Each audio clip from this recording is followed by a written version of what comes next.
How's it going? I wanted to do a video. We do a lot of knife making, we do a lot of blacksmithing here, and I want to do a video on some of the maintenance that we do. And every so often, if you have a 2x72 grinder, and this is a mini dictator, and we bought quite a few of them over the past few years.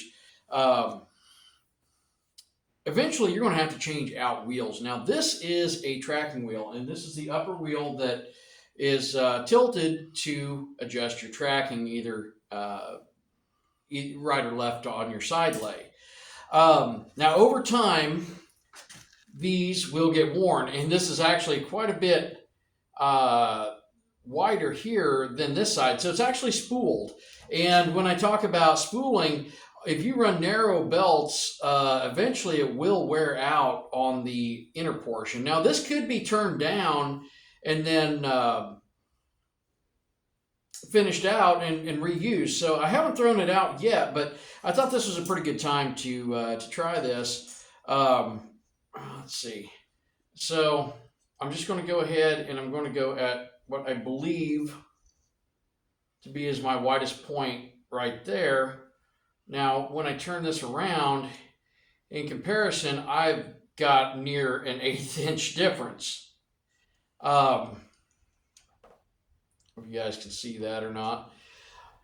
So what this was doing was when I would go to adjust it, that belt was really jumping. And when I was using a really heavy belt like one of our Scotch-Brites, one of our surface conditioners, what was happening was it was throwing it off, and then I would catch it over here on the floor later. But this is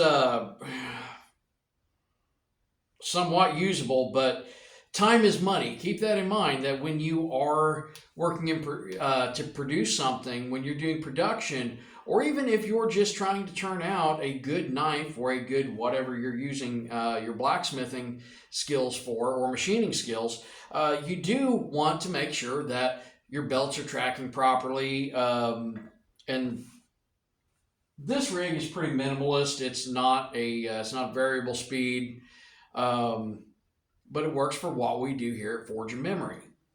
So if I wanted to maybe have somebody put this on a lathe and turn it down, it could be done. But for the price of these, most cases I just end up buying another. So if you wanted to, and I'm not going to recommend this, but what a person could do, if you knock the bearings out and put a rod in there, maybe something threaded where you had a couple nuts that would hold it, there's a chance that maybe you could attach that, chuck that into a drill and run it, and even that out. Now, how even is it going to be? That's a really good question, and probably something that I'm not going to recommend. If you're a DIY person, if you like to do it yourself, it's something that you could do. But every so often, you do have to check your wheels if you're having tracking issues, or occasionally they get gouged. And just using a caliper, I'm not being real precise about this. In fact, I don't have my glasses on. I can't see that great without them. But it does radius down slightly from this point. So right in here is the highest point. And like I said, it's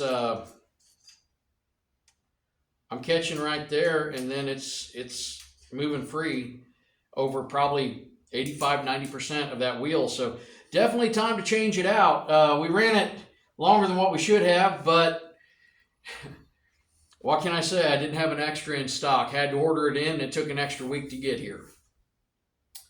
Gotta love USPS. So anyway, be sure to like and subscribe.